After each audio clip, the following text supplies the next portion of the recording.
Internet ने हमारी life कितनी इजी बना दी है।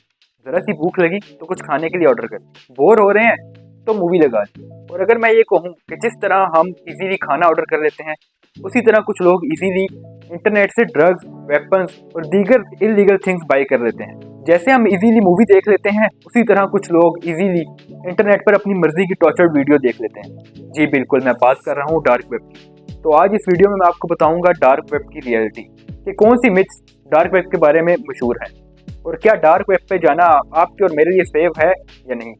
It's called the dark web, and people aren't using it to buy shoes. They're buying drugs, weapons, anything you can imagine. The subterranean realm is sinister and untraceable, with consequences that can be deadly. People may also be familiar with Silk Road, or at least its history, the online marketplace where you could buy narcotics with absolute anonymity. But the dark web is part of something much bigger, the deep web, which makes up 90% of the entire web. Through our internet searches and our daily lives, we only see a tip of the iceberg. Australia का रहने वाला एक शख्स जिसका नाम था Peter स्कली, जो कि छोटी बेसहारा बच्चियों को उनकी फैमिली से बेहतर फ्यूचर के लिए लेता था और उनको टॉर्चर करके उनकी वीडियोस डार्क वेब पे सेल करता था। और ये बच्चियां बहुत ही छोटी थी, बहुत ही छोटी, जिसमें से एक तो सिर्फ 18 महीने की थी। और जब पीटर स्कली पकड़ा गया तो उससे और भी बहुत सी वीडियोस बरामद हुई, और वो वीडियोस जब कोर्ट में एज एविडेंस पेश की गई तो उन वीडियोस को देखने वाले वकील भी मेंटली डिस्टर्ब हो गए। वो इतने डिस्टर्ब हो गए कि उनको उस सिचुएशन में से निकलने के लिए प्रोफेशनलिस्ट के पास जाना पड़ा। और ये 100% रियल है, और ये एक अकेली स्टोरी नहीं है। इस तरह के और बहुत से इशूज डार्क वेब पर रिकॉर्ड हुए। तो अब हम जानते हैं कि डार्क वेब है क्या। इंटरनेट की दुनिया में 3 स्टेप्स हैं। पहला सरफेस वेब, जो कि हम सब इंस्टाग्राम, फेसबुक, यूट्यूब की शक्ल में यूज करते हैं, जो कि बिल्कुल नॉर्मल है। और दूसरा है डीप वेब, ये वो है जो प्राइवेट है, जैसे कि कोई प्राइवेट लिंक ये उन्हीं को शो होगा जिनको हम शो करना चाहेंगे, जिनके साथ हम वो लिंक शेयर करेंगे, या फिर मेरी और आपकी वो पर्सनल इन्फॉर्मेशन जो हम लोगों को शेयर नहीं करना चाहते, जिसको एक्सेस करने के लिए कोई ना कोई पासवर्ड या लॉगिन लाजमी होते हैं। और तीसरा और आखिरी, जिसके बारे में आपको और मुझे डराया जाता है कि वहाँ पर जाना सेफ नहीं है, वो है डार्क वेब। डार्क वेब को हम अपने मोबाइल या लैपटॉप में मौजूद गूगल, क्रोम वगैरह से एक्सेस नहीं कर सकते। वैसे तो हमने कोई भी चीज़ सर्च करनी होती है तो हम गूगल या क्रोम पर जाके कोई भी चीज़ सर्च करते हैं, वो हमारे सामने शो हो जाती है। लेकिन डार्क वेब के लिए अलग से ब्राउज़र यूज़ होता है, वो आगे चल के मैं आपको बताऊंगा। उस ब्राउज़र पे जो है आपकी अपनी आईपी शो नहीं होती, जबकि उस ब्राउज़र के पास ज़्यादा सारी आईपीज़ मौजूद होती हैं और वो यूज़र के लिए डिफरेंट आईपी शो करता है। जिसका फ़ायदा ये होता है कि एजेंसीज को ये नहीं पता चलता कि इस यूज़र की एग्जैक्ट लोकेशन क्या है, क्योंकि वो 5 से 6 VPNs कनेक्ट करके उस यूज़र की लोकेशन छुपा देता है। जी बिल्कुल, वो ब्राउज़र है टॉर ब्राउज़र, जिसका लोगो भी ऑनियन शेप पर बना हुआ है।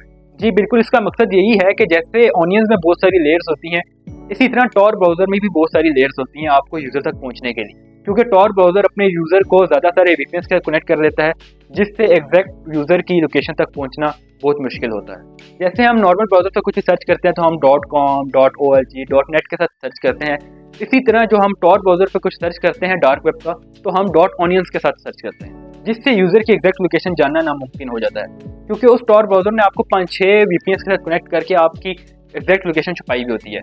जैसे कि आप पाकिस्तान से सर्च कर रहे हैं कुछ, लेकिन उस टॉर ब्राउज़र ने पहली आपकी आईपी जो होगी वो जापान में की हुई होगी, दूसरी आईपी कहीं अमेरिका में की हुई होगी, तीसरी आईपी कहीं चाइना में की हुई होगी, और चौथी कहीं और करके इस तरह आपकी आईपीज़ को घुमा फिरा के आपकी एग्जैक्ट लोकेशन छुपाई हुई होगी, जिससे अगर आप कोई भी इलीगल वेबसाइट यूज़ कर रहे हैं तो आपकी एग्जैक्ट लोकेशन आपकी कंट्री की एजेंसीज को नहीं मिल सकेगी। तो यहाँ पर सवाल ये पैदा होता है कि अगर तो डार्क वेब इतनी ही डेंजरस है तो इसको बनाया ही क्यों गया, या फिर इस पर अभी तक बैन क्यों नहीं लगा? क्योंकि इसका डेवलपर खुद सुपर पावर यूएसए है। जी बिल्कुल, इसको यूएसए ने खुद ही बनाया था। यूएसए और यूएसएसआर के दरमियान चल रही कोल्ड वॉर के दौरान अमेरिका ने इंटरनेट बनाया, और वो इंटरनेट को इन्फॉर्मेशन ट्रांसफर के लिए यूज करते थे।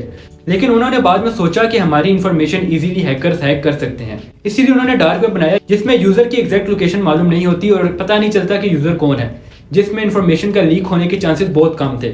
लेकिन बाद में उन्होंने ये सोचा कि अगर हैकर इन्फॉर्मेशन तक पहुंच जाता है तो उसको कंफर्म होगा कि ये इन्फॉर्मेशन जो है ये यूएस आर्मी की ही है।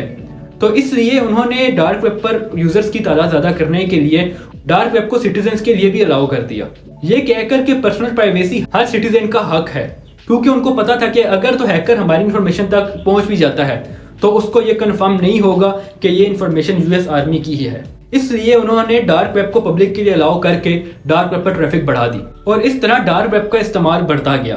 और लोगों ने अपने अपने इस्तेमाल के मुताबिक वेबसाइट बनानी स्टार्ट कर दी, जिसमें बहुत सी इंफॉर्मेटिव और यूजफुल वेबसाइट्स भी थी, लेकिन उसके साथ साथ बहुत सी इलीगल वेबसाइट्स भी बननी स्टार्ट हो गई, जिसमें बहुत से इलीगल काम स्टार्ट हो गए।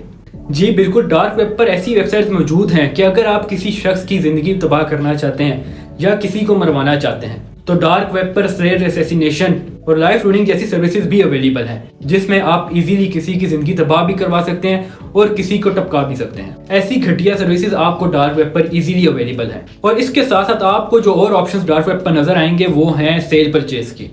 आप डार्क वेब से ड्रग्स, वेपन्स, बॉडी ऑर्गन्स और यहाँ तक के इंसान भी खरीद सकते हैं। और इसके साथ साथ आप किसी भी शख्स की पर्सनल इंफॉर्मेशन, जिसमें उसकी बैंकिंग डिटेल्स, उसका आइडेंटिटी कार्ड, उसका लाइसेंस, उसकी बैंकिंग डिटेल्स तक खरीद सकते हैं। तो अब यहाँ पर सवाल ये पैदा होता है कि ये चीज़ें खरीदी कैसे जाती हैं, क्योंकि अगर तो आप वहाँ पर अपनी बैंकिंग डिटेल्स डार्क वेब पर शेयर करते हैं तो आप खुल्लम खुल्ला हैकर्स को दावत दे रहे हैं कि आओ और मेरा बैंक अकाउंट जो है वो हैक कर दो और मेरी सारी अमाउंट ले जाओ। क्योंकि जैसे यूज़र को वहाँ पर कोई नहीं पकड़ सकता, वैसे ही हैकर्स को भी वहाँ पर कोई नहीं पूछ सकता। जैसे वहाँ पर यूजर्स के लिए सिक्योरिटी है, वैसे ही वहाँ पर हैकर्स के लिए भी सिक्योरिटी है। गूगल पे तो अगर आप हैक होने लगे तो आपको गूगल अलर्ट देकर बचा देता है, लेकिन डार्क वेब पर आप नहीं बच सकते। तो डार्क वेब यूजर्स के लिए मसीहा बनकर आया बिटकॉइन, क्योंकि बिटकॉइन एक ऐसी विजुअल करेंसी है जिसको ट्रेस करना और जिसको हैक करना नामुमकिन है। क्योंकि बिटकॉइन जो है वो ब्लॉकचेन टेक्नोलॉजी पर कंसिस्ट करता है और हर बिटकॉइन का एक अपना यूनिक आईपी एड्रेस होता है। और जब आप किसी को बिटकॉइन में ट्रांजैक्शन करते हैं तो उसका लास्ट वाला आईपी एड्रेस जो है वो चेंज होता है, और जैसे जैसे आप ट्रांजैक्शंस करते जाएंगे फॉरवर्ड, उसका लास्ट वाला आईपी एड्रेस चेंज होता जाएगा। तो अगर किसी हैकर ने आपकी ट्रांजैक्शन को हैक करना है तो उसको वो सारे ब्लॉक्स जो होंगे वो 1 बाय 1 खोलने पड़ेंगे, और उसके वो सारे ब्लॉक्स खोलने तक आप अपनी ट्रांजैक्शन कर चुके होंगे, जिससे बिटकॉइन ट्रांजैक्शन को हैक करना ना सिर्फ डार्क वेब पर बल्कि आम दुनिया में भी नामुमकिन है, और ये सेफेस्ट वे ऑफ ट्रांजैक्शन है। तो अब हम आते हैं कि डार्क वेब तक पहुंचा कैसे जाए। डार्क वेब उन आम ब्राउजर से बिल्कुल भी नहीं यूज हो सकता जो कि हम यूज करते हैं, जैसे कि गूगल क्रोम, जो कि हमारे मोबाइल और लैपटॉप में अवेलेबल है।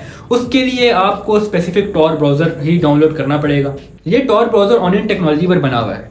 इस टॉर ब्राउजर को यूज करते ही टॉर ब्राउजर आपको डिफरेंट वीपीएन्स, जो कि 5-6 वीपीएन्स उसके पास अवेलेबल होते हैं, वो उस पर आपको कनेक्ट करेगा और आपकी लोकेशन जो है वो किसी को भी मालूम नहीं होगी। जी बिल्कुल, जैसे ही आप टॉर ब्राउजर ओपन करते हैं, टॉर आपको 5 से 6 वीपीएन्स के साथ कनेक्ट कर देता है। फॉर एग्जांपल, अगर आप पाकिस्तान से ब्राउजिंग कर रहे हैं तो टॉर आपको सबसे पहले किसी जापान के आईपी एड्रेस से कनेक्ट करेगा, फिर वहां से किसी यूएस के आईपी एड्रेस से कनेक्ट करेगा, फिर वहां से किसी चाइना के आईपी एड्रेस से कनेक्ट करेगा। इस तरह घुमा फिरा के डिफरेंट आईपी एड्रेस होंगे, तो आपको ट्रेस करना आपकी कंट्री की एजेंसीज के लिए भी काफी मुश्किल हो जाएगा। तो इस तरह आप सेफली अपनी लोकेशन रिवील किए बगैर डार्क वेब यूज कर सकते हैं। लेकिन नहीं, अभी भी टॉर ब्राउजर सेफ नहीं है, क्योंकि आपने टॉर ब्राउजर डाउनलोड कर लिया, वीपीएन कनेक्ट कर लिया, लेकिन फिर भी आप सेफ नहीं है, क्योंकि डार्क वेब पर मौजूद हैकर्स भी बहुत एडवांस हो गए हैं। उन्होंने भी मेरे और आप जैसे बिगिनर्स की प्राइवेसी हैक करने के लिए बहुत से नए नए तरीके अपना लिए हैं। जैसे ही आप डार्क वेब पर जाते हैं, आप कोई भी अगर अननोन लिंक पे क्लिक करते हैं या कोई पॉपअप ऐड आपके सामने आता है, वो लगता तो नॉर्मल एड्स की तरह ही है, लेकिन अगर आप उस पर क्लिक करते हैं, इवन कि आप क्रॉस पे भी क्लिक करते हैं उसको कैंसिल करने के लिए, तो आपकी पर्सनल इंफॉर्मेशन हैक हो सकती है। आपके पीसी या मोबाइल में ऑटोमेटिकली ऐप्स डाउनलोड होना स्टार्ट हो जाएंगे, जो लगते तो नॉर्मल ही होंगे, लेकिन वो आपकी पर्सनल इंफॉर्मेशन हैकर्स तक ट्रांसफर कर रहे होंगे। तो इसलिए डार्क वेब पर जाने की गलती बिल्कुल मत करना। या तो आप डार्क वेब पर जाके हैकर्स के चंगुल में फंस जाओगे और अपनी पर्सनल इंफॉर्मेशन रिवील कर बैठोगे, और अगर आप हैकर से बच भी जाते हो तो डार्क वेब पर ऐसा कंटेंट मौजूद है कि जो आपकी रातों की नींद उड़ा सकता है और आप उसमें से बाहर नहीं निकल सकते। जी बिल्कुल, डार्क वेब पर ऐसा कंटेंट और ऐसी वीडियोस मौजूद हैं जो आपकी रातों की नींद उड़ा देगा और आप उस सब में से दोबारा बाहर नहीं निकल सकेंगे। जी बिल्कुल, डार्क वेब पर ऐसे फोरम्स मौजूद हैं जिन पर ऐसी डिस्कशन होती है कि जो पब्लिकली करना सही नहीं समझा जाता, जैसे कि ह्यूमन बॉडी का कौन सा पार्ट सबसे ज्यादा मजेदार है, या फिर मर्डर करने के नए नए तरीके, या फिर ह्यूमन स्किन से पर्स कैसे बनाया जा सकता है। और इसके साथ साथ डार्क वेब पर मौजूद है रेड रम। अगर हम उसको उल्टा करें तो बनता है मर्डर। रेड रम एक ऐसा प्लेटफॉर्म है कि जहां पर आप पैसे देकर अपनी मर्जी से किसी इंसान के साथ कुछ भी करवा सकते हैं। जैसे कि आप उसको 10,000 रुपये देते हैं और आप उसको कहते हैं कि इस बंदे के नाखून उखाड़ दो। आप उसको 15,000 देते हैं, आप कहते हैं कि इसके बाल नोच दो। हत्ता कि आप पैसे देकर उसे ये भी कह सकते हैं कि इस बंदे को कत्ल कर दो। लेकिन डार्क वेब पर भी रेड रूम्स को ढूंढना इतना आसान नहीं है। उसके लिए आपको इनविटेशन लिंक चाहिए होता है, और अगर आपके पास फर्ज करते हैं इनविटेशन लिंक आ भी गया है तो आपको रेड रूम में इंटर होने के लिए बिटकॉइंस में पेमेंट करनी पड़ती है। और इसके साथ साथ साल 2016 में मेलबर्न में रहने वाला 21 साल मैथ्यू ग्रैम, जिसको 15 साल की सजा हुई क्योंकि वो डार्क वेब पर एक हर्ट टू दी कोर नामी वेबसाइट चला रहा था। ये कोई आम वेबसाइट नहीं थी, बल्कि इस वेबसाइट पर वो बच्चों को सेक्सुअली टॉर्चर करके उनकी वीडियो शेयर किया करता था। और इसके साथ साथ 2011 में सिल्क रोड नामी एक वेबसाइट आई जो कि सिर्फ 2 साल वर्किंग में रही, लेकिन उस वेबसाइट पर हर चीज़ अवेलेबल थी। ड्रग्स से लेके वेपन्स तक हर चीज़ उस वेबसाइट पर अवेलेबल थी। लेकिन फिर 2013 में FBI ने उस वेबसाइट के ऑनर को ट्रेस किया और उस वेबसाइट को ब्लॉक कर दिया। यहाँ पर यह सवाल भी पैदा होता है कि उस वेबसाइट का यूज़र कैसे ट्रेस हुआ, लेकिन वो बात की डिस्कशन है, वो फिर कभी डिस्कस करेंगे। तो इसीलिए आप ये बिल्कुल भी मत समझें कि आपने अगर टॉर यूज़ कर लिया है तो आपकी लोकेशन तक आपकी कंट्री की एजेंसीज नहीं पहुंच सकेंगी। जी बिल्कुल, अगर आप चाहते हैं कि आपकी पर्सनल इंफॉर्मेशन किसी हैकर तक ना पहुंचे या फिर किसी और इलीगल एक्टिविटी की वजह से आपको आपकी कंट्री की एजेंसीज अरेस्ट ना करें, तो डार्क वेब से दूर ही रहना चाहिए। ये नहीं है कि डार्क वेब पर सिर्फ इलीगल कंटेंट ही मौजूद है, डार्क वेब पर बहुत सी लीगल वेबसाइट्स भी अवेलेबल है। ये मिथ के डार्क वेब टोटली ही इलीगल वेबसाइट से भरा पड़ा है बिल्कुल गलत है, क्योंकि डार्क वेब पर 70 to 75% वेबसाइट्स लीगल हैं, सिर्फ 20 to 25% वेबसाइट्स ही इलीगल हैं।